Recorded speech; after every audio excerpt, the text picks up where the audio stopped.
Hello guys, welcome back to my new video. तो guys आज की वीडियो में हम कल्कि मूवी से करण यानी प्रभास सर की कंप्लीट आउटलाइन में सेटिंग करेंगे। एंड इससे पहले हमने पार्ट 1 में आउटलाइन को ड्रॉ किया था। तो अगर अभी तक आप लोगों ने आउटलाइन की वीडियो नहीं देखी है तो आपको नीचे डिस्क्रिप्शन में आउटलाइन वीडियो की लिंक मिल जाएगी, आप लोग वहां से देख लेना। तो गाइस मैं यहाँ पर कंप्लीट आउटलाइन में सेटिंग करने के लिए सिंपली आर्टलाइन की ग्रेफाइट पेंसिल एंड कैमलिन की सॉफ्ट चारकोल पेंसिल का यूज करूंगा। तो मैं सबसे पहले यहाँ पर रेफरेंस फोटो में लाइट एंड डार्क एरियाज को अच्छी तरीके से ऑब्जर्व करके जो भी मुझे रेफरेंस फोटो में डार्क एरियाज दिख रहे हैं मैं सबसे पहले वहां पर कैमलिन की सॉफ्ट चारकोल पेंसिल का यूज करके शेड कर रहा हूं।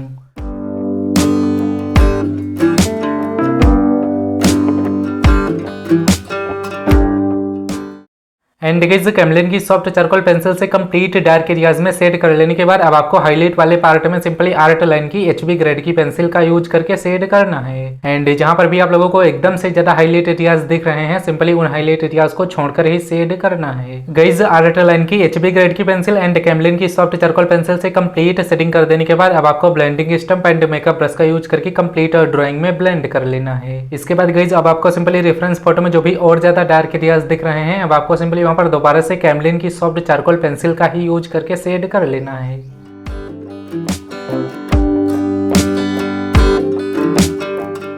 इसके बाद गाइस इसे भी बिल्कुल आप लोगों को पहले की तरह ही makeup brush and blending stump का यूज करके कंप्लीटली हल्के हाथों से ब्लेंड कर देना है। कंप्लीट ब्लेंडिंग कर देने के बाद अब आपको रेफरेंस फोटो में जहां पर भी एकदम से ज्यादा हाईलाइट एरियाज दिख रहे हैं अब आपको सिंपली वहां पर needed eraser and Tombow mono zero eraser का यूज करके हाईलाइट करना है। एंड गाइस आप लोगों को सिंपली इसी तरीके से कैमलिन की soft charcoal pencil and Artline की ग्रेफाइट पेंसिल का यूज करके कंप्लीट ड्राइंग में शेड कर लेना है। बाकी गाइस आप लोग वीडियो को अच्छी तरीके से ऑब्जर्व करके देखो कि मैं किस तरीके से रेफरेंस फोटो को ऑब्जर्व करके सिंपली किस तरीके से शेड कर रहा हूं, आप लोग इजीली समझ जाओगे।